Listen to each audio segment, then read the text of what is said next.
Jumlah kasus kriminalitas yang terjadi di wilayah hukum Polres Tulungagung sepanjang tahun 2021 mengalami peningkatan. Jika dibandingkan jumlah kasus tahun 2020 lalu, 504 kasus di tahun 2021 ini terjadi peningkatan kasus sebesar 7% atau sebanyak 39 kasus. Tingkat presentasi penyelesaian kasus tahun 2021 mencapai 101%. Tingginya angka presentase penyelesaian ini dikarenakan mereka mampu menuntaskan kasus tunggakan tahun lalu. Kasus yang terjadi sepanjang 2021 ini dinominasi tindak pidana pencurian barang, penipuan, dan pengeroyokan yang melibatkan oknum perguruan silat. Dalam kasus pengeroyokan ini mereka telah menetapkan 15 tersangka yang 5 diantaranya masih berusia di bawah umur. Sementara itu, kasus penyalahgunaan narkoba mengalami penurunan sebesar 11% dibanding tahun 2020 dari 159 kasus menjadi 140 kasus. Dengan jumlah tersangka sebanyak 163 kasus, sedangkan untuk kasus kecelakaan lalu lintas mengalami peningkatan 0,6% dibanding tahun lalu.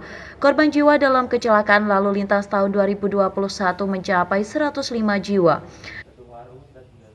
Data kriminalitas di tahun 2021 ini kalau kita bandingkan dengan tahun 2020 maka ini mengalami kenaikan jumlahnya yaitu 39 perkara atau kasus.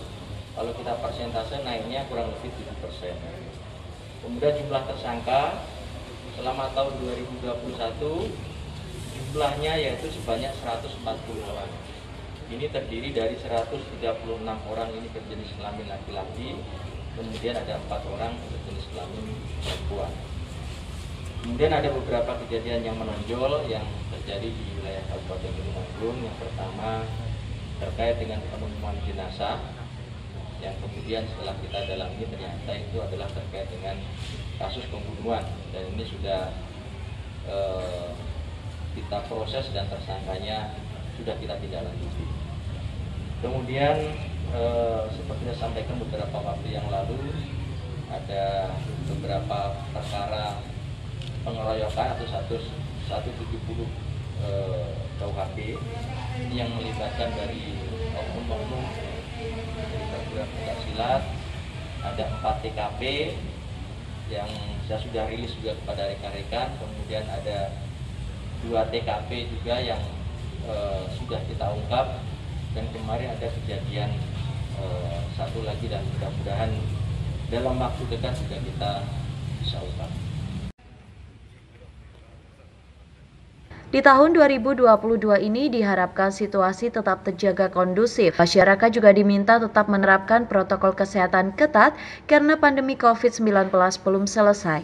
Dari Tulungagung, Sogi Pamungkas, KSTV.